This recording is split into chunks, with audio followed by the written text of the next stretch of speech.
یو ورځ علي رضی الله تعالی عنہ په سورلۍ سورېدل نو د سورلۍ د سورېدو دعا یې ویله او د هغې نه پس یې وخندلې چا ته تپوس وکړو وی علي رضی الله تعالی عنہ ولې دې وخندلې څه سبب و چا ته دې وګتلې دا څه شي خندا در وسته الله اکبر څه ناشنا جواب یې ورکړ وی ما یو ورځ نبي علیه الصلاة والسلام ته داسې د سورلۍ واګې نیولې وې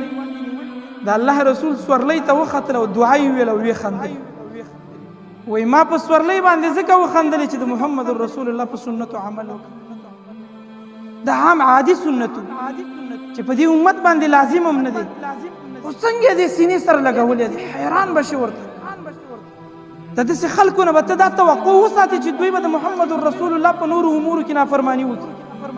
چې یو سړی په سورلۍ د دې د وجې نه وخاندي چې ما محمد رسول الله لیدلی خندلي دي